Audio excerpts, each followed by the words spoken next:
6월 26일 월요일입니다. 오늘 새벽 우리에게 주시는 하나님의 말씀은 잠언 10장 1절로부터 5절까지 말씀입니다.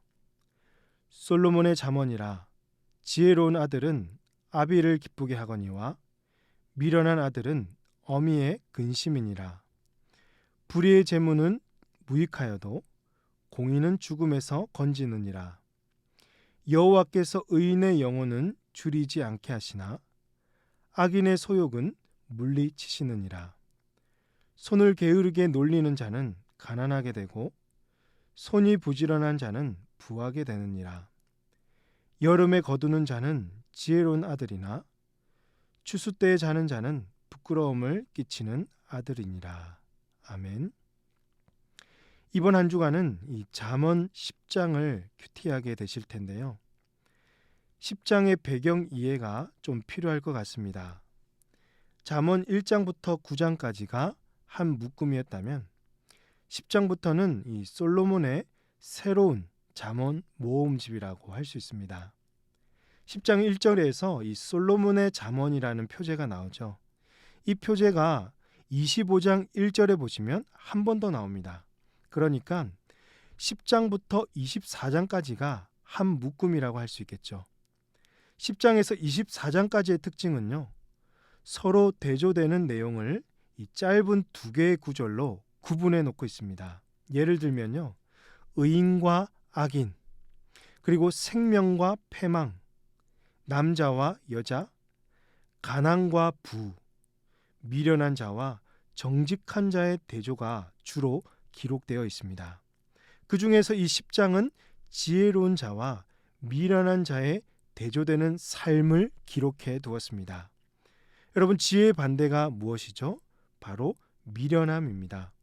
이 둘은 흙과 백의 색깔처럼 서로 다른 삶 속에서 삶의 열매가 너무도 달라서 잠언을 읽는 자들로 하여금 어떤 삶을 살아갈 것인가 선택하게 합니다. 행한 대로 거둔다, 심는 대로 거둔다라는 말을 많이 들어보셨죠? 잠언은 이 원리를 너무도 잘 따르고 있는데요. 지혜롭게 살 것인가, 미련하게 살 것인가, 이것에 따라서 삶의 열매는 완전히 다르죠.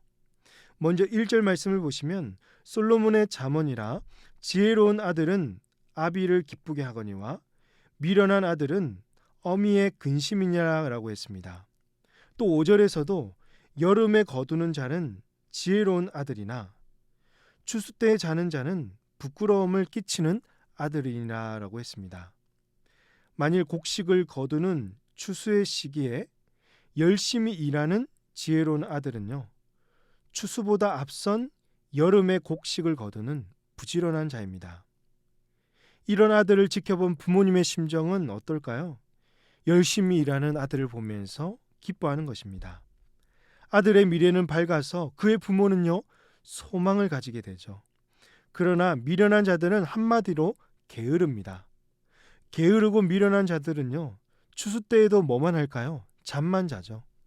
더욱 문제는 이 자신의 게으른 모습에 대해서 전혀 의식도 못하고 부끄러워할 줄도 모른다는 것입니다. 이런 아들을 지켜보는 부모의 심정은 어떠할까요? 소망 없는 미래에 근심거리가 되고 또 아들 대신에 부모가 부끄러움을 느끼게 되는 것입니다. 이와 연관해서 4절에도 이렇게 기록되어 있습니다. 손을 게으르게 놀리는 자는 가난하게 되고 손이 부지런한 자는 부하게 되느니라. 일하지 않고 손을 놀리고 잠만 자는 자들은요, 심는 대로 거두기 때문에 결국 가난해지게 되죠. 그러나 열심히 땀 흘려 일하고 부지런히 손을 사용하는 자들은 결국 하나님께서 거두시게 하시는 열매를 얻게 될 것입니다. 이어지는 2절에서 불의의 재물은 무익하여도 공의는 죽음에서 건지느니라 라고 했습니다. 지혜로운 아들은요, 불의한 재물을 멀리하고 공의를 선택합니다. 열심히 땀 흘려 번 돈을 기뻐하고요, 부정하게 모은 재물은 싫어합니다. 왜냐하면 부정하게 모은 재물, 재산은 이 재산을 모으는 당시에는 돈이 쌓여서 좋겠지만 결국 이것이 올무가 되어서 어떤 이득도 남기지 못하고 이 재물로 인해서 결국 패망하게 되는 것을 알기 때문이죠.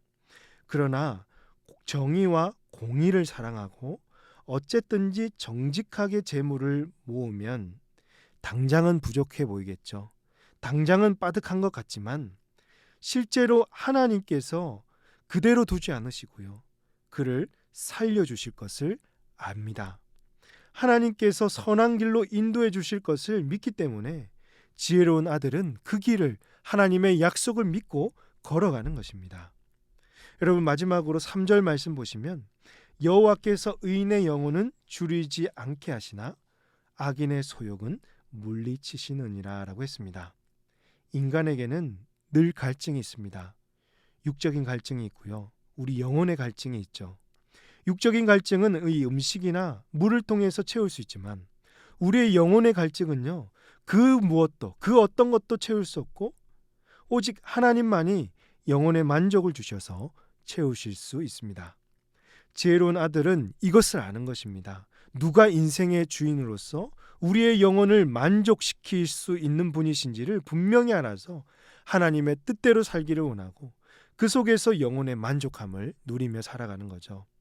하나님은 의인의 영혼은 결코 줄이게 하지 않으실 것입니다. 하지만 악인의 소욕, 악인의 탐욕은 너무도 미워하셔서 그의 성품으로는 결코 이것을 받아들일 수 없는 분이시기 때문에 한순간에 다 날려버리시는 것입니다. 사랑하는 성도 여러분, 오늘 말씀을 묵상하면서 하나님 앞에서 지혜로운 자녀로 살아갈 수 있기를 바랍니다. 하나님은요, 부지런히 일하며 주를 위해 땀 흘리는 자들을 기뻐하십니다. 하나님은 불의한 재물을 즐기는 자들을 미워하시고 정직하게 일하고 공정하게 얻은 재물을 잘 사용하시기를 원하십니다. 이 땅에 있는 것들은 우리의 육체를 어느 정도 만족하게 하고 그걸로 마치 충분한 것처럼 착각하게 만들기도 하지만 여러분, 우리의 영혼은 결코 이 땅에서는 만족할 수가 없습니다. 오직 하나님 한 분만이 우리의 영혼의 갈증을 해갈시키시고 우리의 평안과 우리의 안전을 지키시고 그렇게 하겠노라고 약속하신 분이십니다. 이런 하나님을 여러분 오늘도 믿으시고 주님께서 원하시는 것을 이루며 지혜로운 자녀로 살아가는 저와 여러분이 되시기를 주님의 이름으로 축복합니다. 기도하겠습니다. 하나님 아버지, 오늘도 새벽을 깨워 기도하게 하시고 하나님의 뜻을 알게 하시니 감사합니다. 언제나 하나님을 기쁘시게 해드리며 하나님의 뜻을 이루는 지혜로운 자녀들이 되게 하여 주시옵소서. 세상의 불의한 재물에 한눈 팔지 말고 항상 부지런히 일하며 정직하게 얻는 일이 삶의 철학이 되도록 늘 우리를 단련시키시고 또 우리의 마음을 다스릴 수 있도록 하나님 은혜를 베풀어 주시옵소서. 이 모든 말씀을 우리 구주 예수님의 이름으로 기도하옵나이다. 아멘.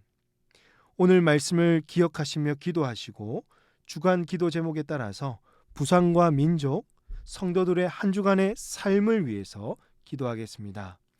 부산과 이 수영 지역의 복음이 증거되며 구원받는 영혼들이 넘치도록 한국교회 지도자들과 한국교회 부흥을 위해서 우리 성도들 늘 주신 말씀 붙들며 복음의 증인으로 살아가실 수 있도록 이 시간 합심해서 기도하도록 하겠습니다. 기도하십니다.